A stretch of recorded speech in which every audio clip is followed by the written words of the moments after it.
Dalam nama Bapa dan Putra dan Roh Kudus. Amin. Ya Allah, berkat kebangkitan Putramu yang terkasih, Engkau telah mengumpulkan kami sebagai umat-Mu yang baru.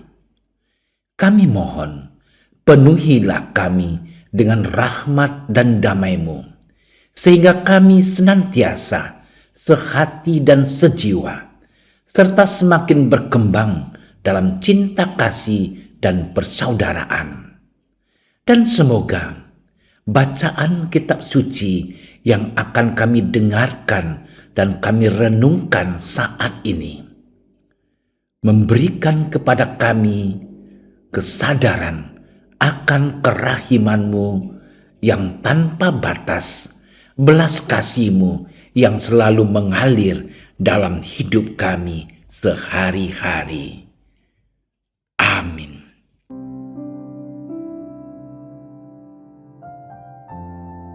Pada waktu malam di hari pertama minggu itu, berkumpullah murid-murid Yesus di suatu tempat dengan pintu-pintu yang terkunci, karena mereka takut kepada orang-orang Yahudi. Pada waktu itu datanglah Yesus dan berdiri di tengah-tengah mereka dan berkata, "Damai sejahtera bagi kamu." Dan sesudah berkata demikian, Ia menunjukkan tangannya dan lambungnya kepada mereka. Murid-murid itu bersukacita ketika mereka melihat Tuhan. Maka kata Yesus sekali lagi, "Damai sejahtera bagi kamu. Sama seperti Bapa mengutus aku, demikian juga sekarang aku mengutus kamu." Dan sesudah berkata demikian, Ia mengemusi mereka dan berkata, "Terimalah Roh Kudus. Jikalau kamu mengampuni dosa orang, dosanya diampuni. Dan jikalau kamu menyatakan dosa orang tetap ada, dosanya tetap ada." Tetapi Thomas, seorang dari ke-12 murid itu yang disebut Didimus, tidak ada bersama-sama mereka ketika Yesus datang ke situ. Maka kata murid-murid yang lain itu kepadanya, "Kami telah melihat Tuhan." Tetapi Thomas berkata kepada mereka, "Sebelum aku melihat bekas paku pada tangannya, dan sebelum aku mencucukkan jariku ke dalam bekas paku itu, dan mencucukkan tanganku ke dalam lambungnya, sekali-kali aku tidak akan percaya." 8 hari kemudian, murid-murid Yesus berada kembali dalam rumah itu, dan Thomas bersama-sama dengan mereka.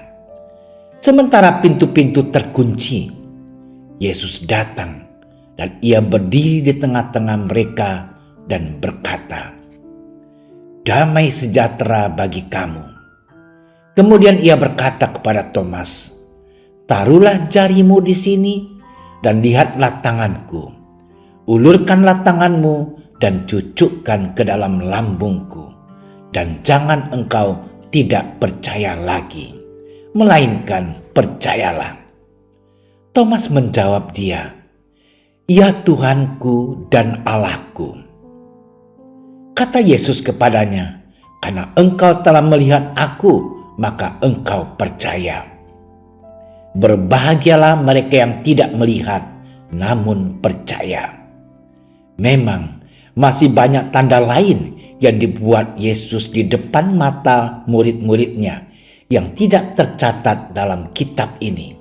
Tetapi semua yang tercantum di sini telah dicatat, supaya kamu percaya bahwa Yesuslah Mesias, Anak Allah, dan supaya kamu oleh imanmu memperoleh hidup dalam namanya. Demikianlah sabda Tuhan. Saudara-saudariku yang terkasih, pada tanggal 30 April tahun 2000 yang lalu, Almarhum Paus Yohanes Paulus II menetapkan setiap hari Minggu Paskah kedua sebagai hari Minggu Kerahiman Ilahi, tepat pada saat kanonisasi Santa Faustina dari Polandia sebagai seorang santa dan rasul kerahiman ilahi. Aku menghendaki pesta kerahiman ilahi menjadi tempat perlindungan dan tempat bernaung bagi segenap jiwa-jiwa, teristimewa para pendosa yang malang. Pada hari itu, lubuk belas kasihku yang paling lemah lembut akan terbuka. Aku akan mencurahkan suatu samudra rahmat atas jiwa-jiwa yang menghampiri sumber kerahimanku. Begitulah pesan Yesus yang diterima oleh Santa Faustina. Untuk mempersiapkan pesta kerahiman ilahi ini dimulai dengan novena. Diawali pada hari Jumat Agung sebagai pusat kerahiman ilahi, di mana ketika lambung Yesus ditikam, keluarlah darah dan air di kayu salib. 9 hari kemudian, di hari raya Paskah kedua, tampillah cahaya Kristus yang bangkit, menjadi sinar kasih dan rahmat yang penuh belas kasihan bagi seluruh dunia.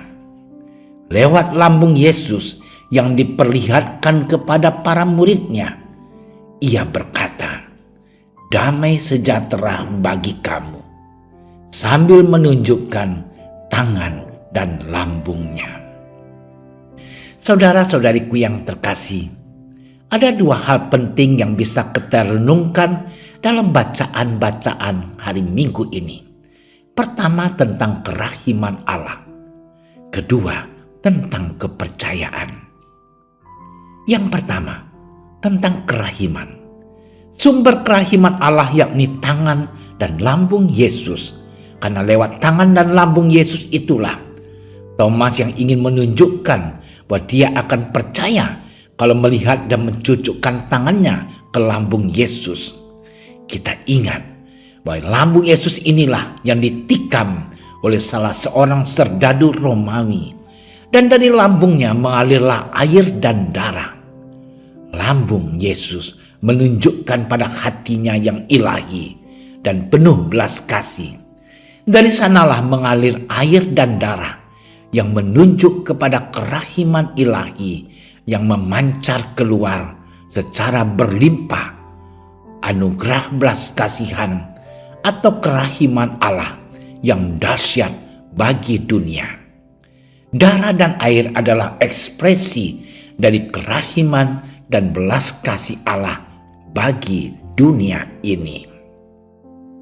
Yang kedua, kepercayaan. Kepercayaan sangat vital dalam hidup kita. Kita butuh makan, butuh pakaian, butuh papan, butuh cinta, butuh pengertian, tetapi juga butuh kepercayaan.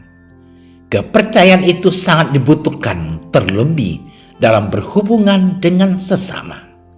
Semakin dekat kita dengan sesama, semakin dibutuhkan kepercayaan itu. Kepercayaan itu dibutuhkan dalam hubungan suami istri, dalam hubungan antar atasan dan bawahan, dan sebagainya. Kepercayaan itu sangat menentukan bagi relasi kita, bahkan bagi kepribadian kita, termasuk relasi kita dengan Tuhan. Tuhan sangat menuntut kepercayaan dari kita. Saudara-saudariku yang terkasih, dalam bacaan Injil hari ini kita melihat bahwa betapa banyak kali Yesus berbicara tentang kepercayaan, tentang iman itu.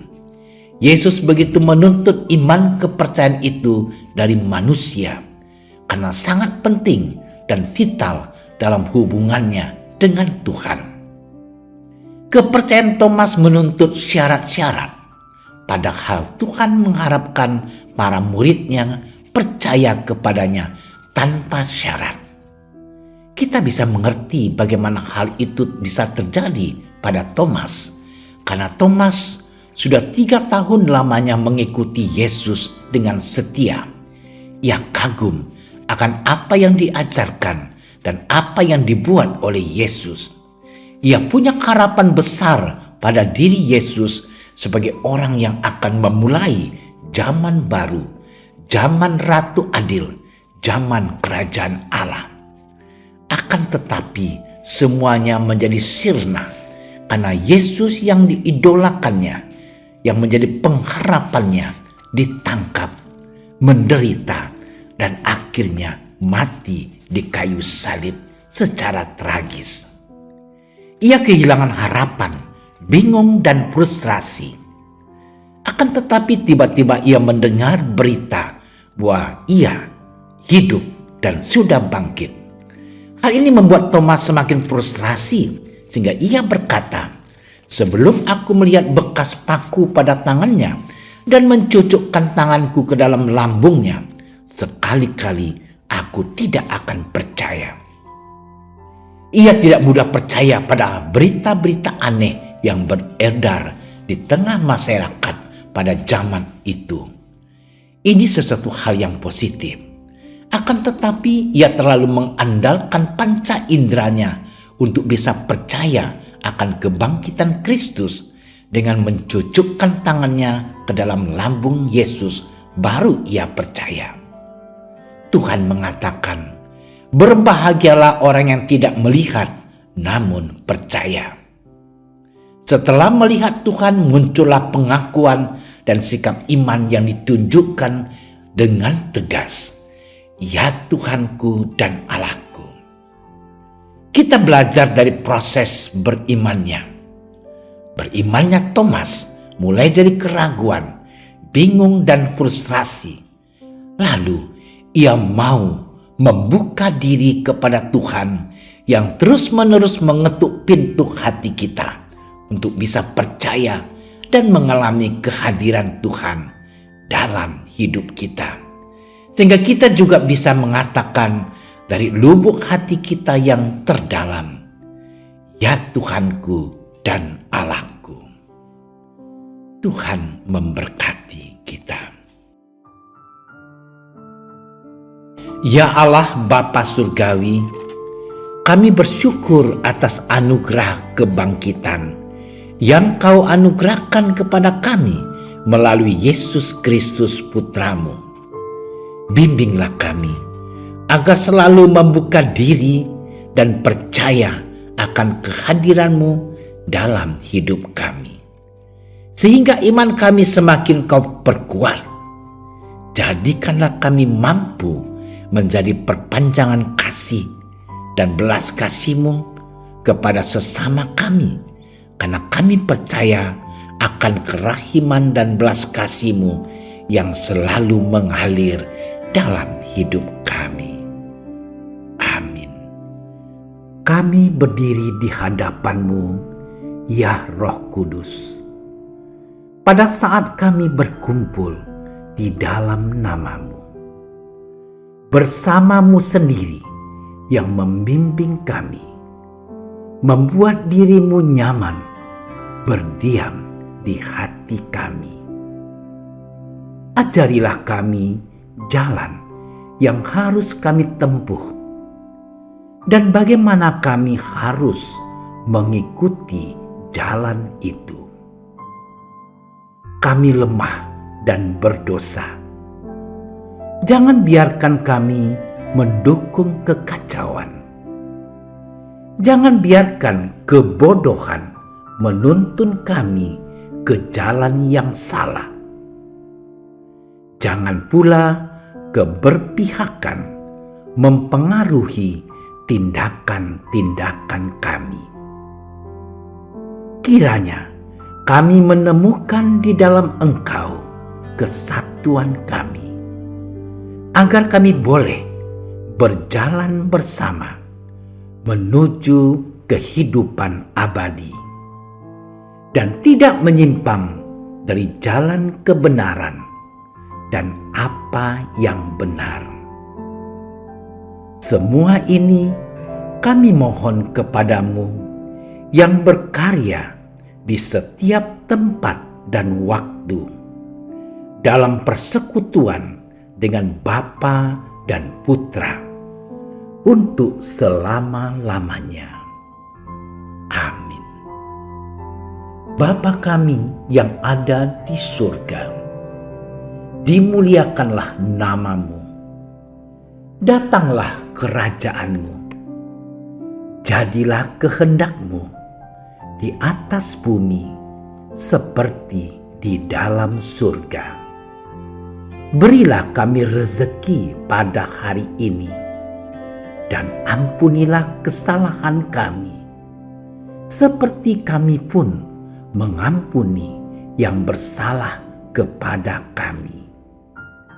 Dan janganlah masukkan kami ke dalam percobaan, tetapi bebaskanlah kami dari yang jahat. Amin. Salam Maria, penuh rahmat, Tuhan sertamu. Terpujilah engkau di antara wanita, dan terpujilah buah tubuhmu Yesus. Santa Maria, Bunda Allah, doakanlah kami yang berdosa ini, sekarang dan waktu kami mati. Amin. Kemuliaan kepada Bapa dan Putra dan Roh Kudus, seperti pada permulaan, sekarang, selalu, dan sepanjang segala masa. Amin. Dalam nama Bapa dan Putra dan Roh Kudus. Amin. Terima kasih sudah menyaksikan renungan hari ini. Jangan lupa like, subscribe, dan aktifkan tombol loncengnya agar Anda yang pertama mendapatkan notifikasi updatean renungan harian dari Komsos Keuskupan Padang. Dan bagikan ke sosial media agar saudara-saudara kita dapat mendengarkan dan merenungkan firman Tuhan.